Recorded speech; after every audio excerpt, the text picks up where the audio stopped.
Murley. Thank you. Thank you, sir. He says I'm a Southern boy. I'm a Southern boy by birth, but I'm a rebel by choice. Been my whole life. Thank you very much for inviting me here. I'm looking forward to learning more about your organization. My great-grandfather served with your General Granberry, although he was only a private. General Granberry flanked his commander on one side and General Govan on the other side. I'm talking about Mark Perry Lowry of the 32nd and 45th, and 32nd Mississippi, 45th Alabama. I'd like to go back to April 1862, a little town called Corinth, Mississippi.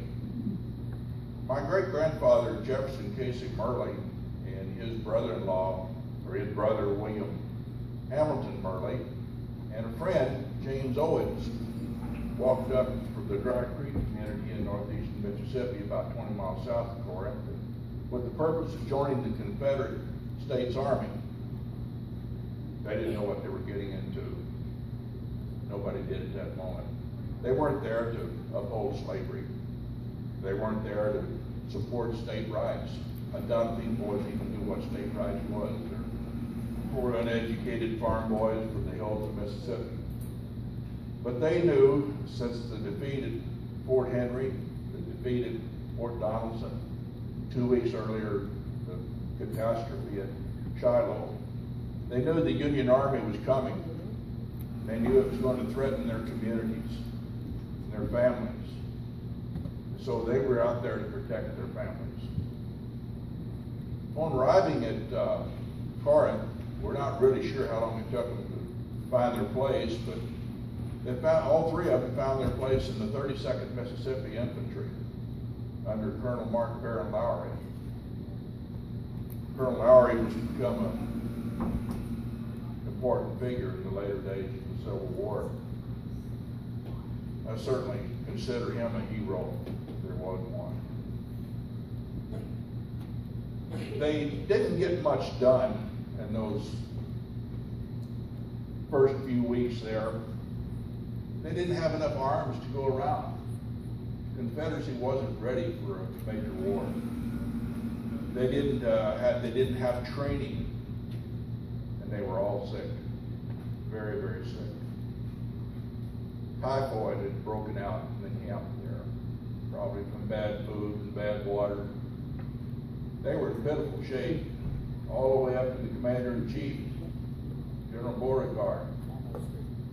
Sometime about the end of May, my great-grandfather, Jeff, was sent home sick to recuperate. We don't know for sure if he went home or not. There's no record of that. But a few days later, Corinth was abandoned. The troops all pulled out and headed south to Tupelo, Mississippi. And they made it down there all right. And sometime in early July, my great-grandfather showed up and rejoined the Union. And they were put on a railroad train headed for Mobile, Alabama. Mobile, Alabama, what's down there? Another railroad track. This time they're headed for Chattanooga, Tennessee. See, General Bragg had his eyes on Kentucky. He wanted to go up and recruit new recruits for the Army. And perhaps he could slow down the Union Army that was building up there in that part of the world. It took them a while to get there. They left Chattanooga about the 30th of July, and they didn't really arrive in Kentucky until August the 30th. About 10 days later, they confronted the Union forces at a little town called Perryville, Kentucky. And there ensued a horrible battle. Not that there's any good battles, but it was a pretty horrible battle. One thing that stuck in my mind, as they said, outside the hospital there at Perryville, there was 2 cartloads of arms and legs of fallen soldiers. That's a pretty horrible thing, that's pretty well the way things went. But they carried the day at Perryville. They won. What General Bragg didn't know though is they won over. They were outnumbered 2-1. And as soon as he found out that they were outnumbered 2-1, he says it's time to do a strategic withdrawal. And so they headed for the Cumberland Gap over by Morristown, Tennessee. Barefoot, ragged, they'd walked their shoes off then. Didn't have half of their clothing, tents, anything else. Didn't have food. There's stories about them stepping off the road into the woods and picking up acorns and eating acorns because they were starving. This is a little bit of what happened to our Southern heroes. You know, they were tough.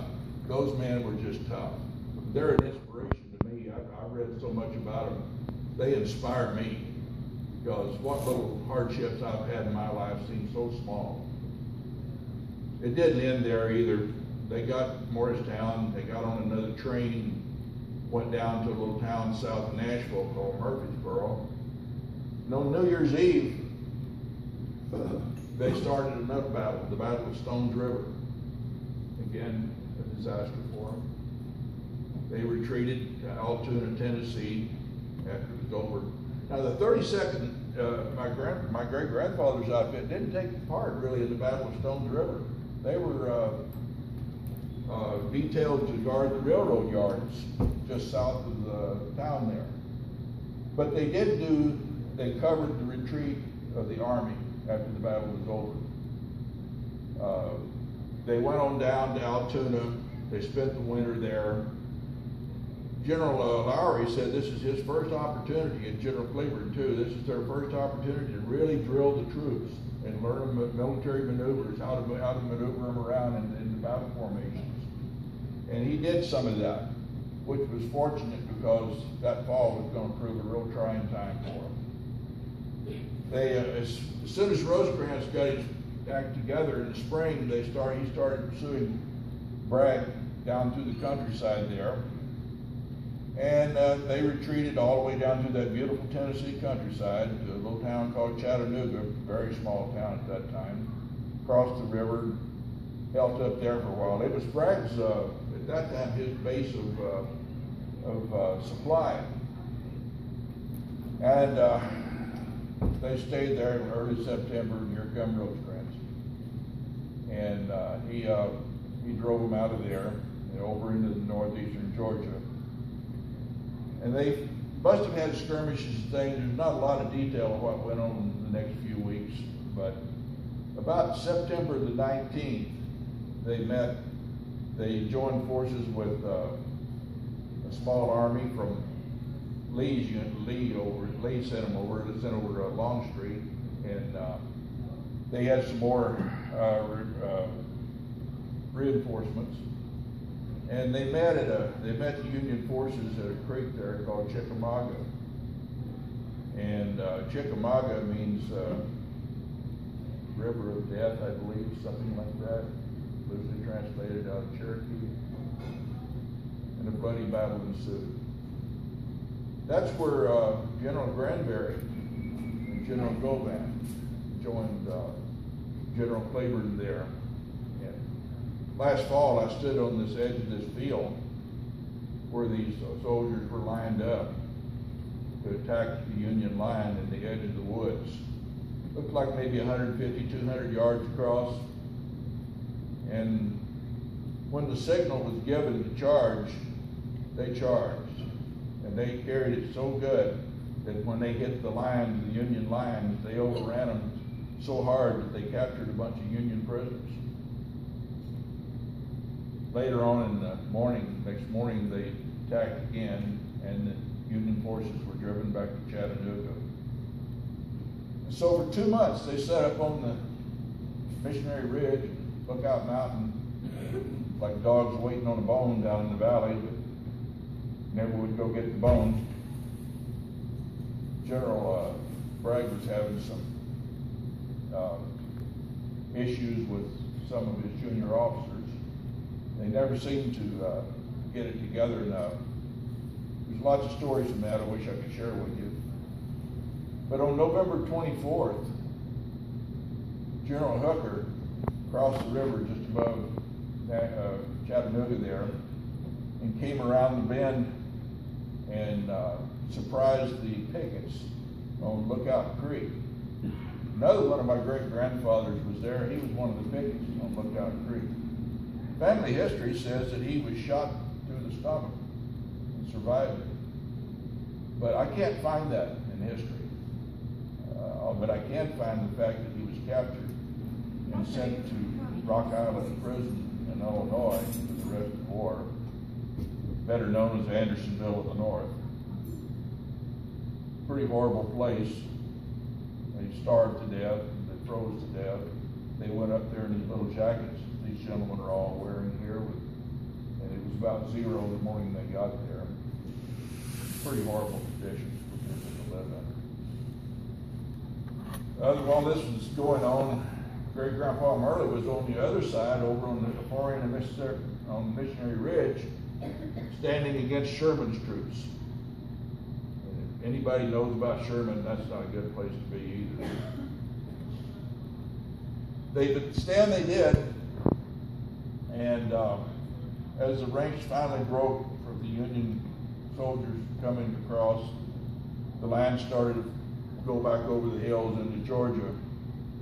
Cleburne's army stood there and stood rear guard for the Army of Tennessee and protected them until they got the wagon trains and everything all safely out. He got a lot of praise from his superior officers for that too. I like to think of Cleburne's bunch as kind of like our Green Berets now. Whatever job they were given, they did well. They spent the summer, or the winter, I'm sorry, they spent the winter at Dalton, Georgia. And next spring, as things would go, when the weather starts getting better,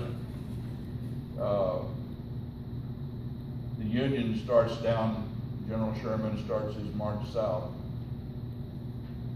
And all summer long, they fought down through this valley to Atlanta. Places like Resaca, Kennesaw Mountain, Peachtree Creek, Pumpkin Vine Creek, Atlanta, Jonesboro, and a few others I've left out, I'm sure. But it was retreating battles. They fought bravely. They fought under extremely hard conditions. They were hungry and tired and wore out. Sometimes they would march 20 miles and then fight a battle. You know, you imagine doing that, marching 20 miles and then fighting a battle? Yeah, these men were tough men. They're heroes in my book. But Sherman was too big. He pushed them to Atlanta. He burned Atlanta. But then General John Bell Hood had taken over the Army of Tennessee. General Hood, he decided to attack in a different direction. So he headed for Nashville. He was going to take Nashville and break up the Union Army and attack from the rear.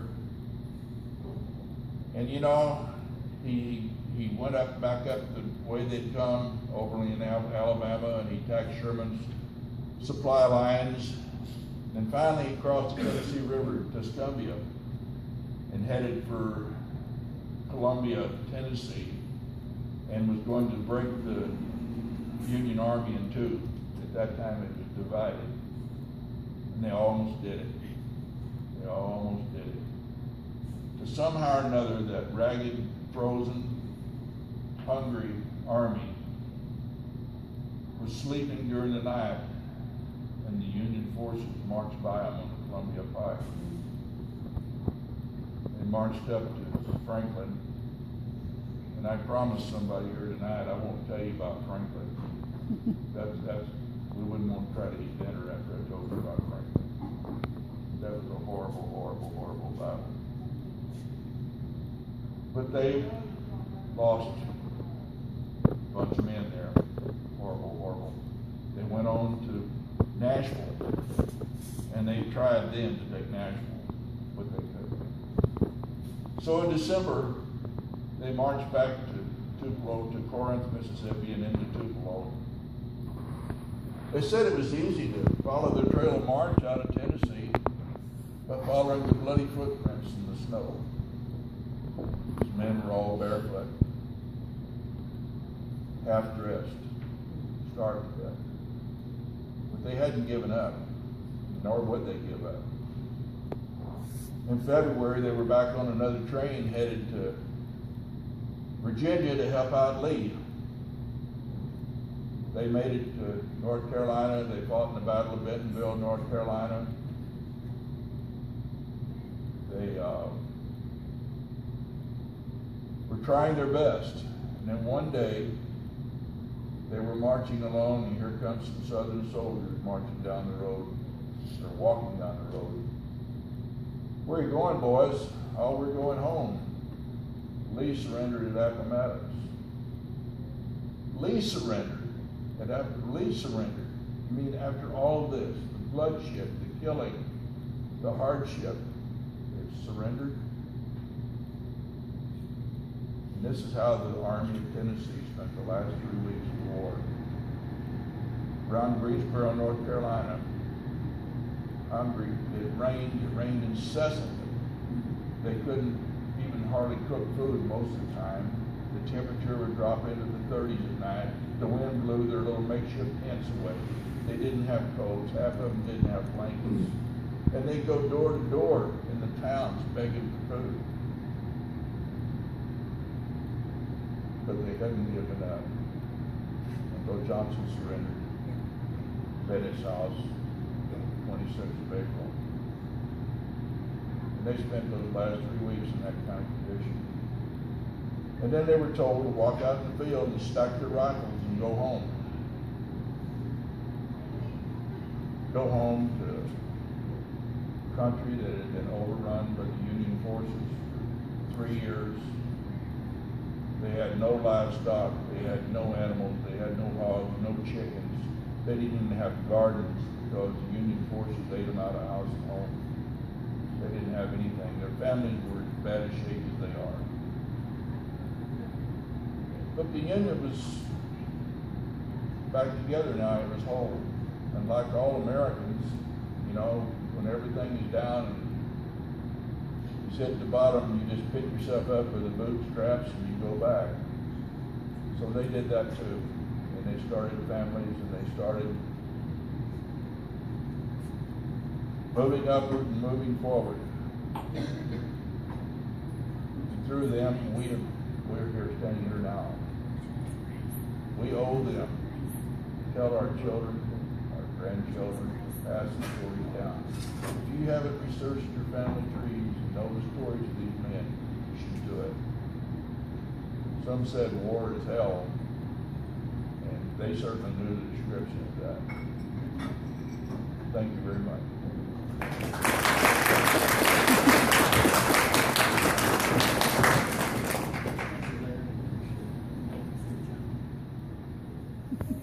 Thank you, Larry. We really do appreciate that.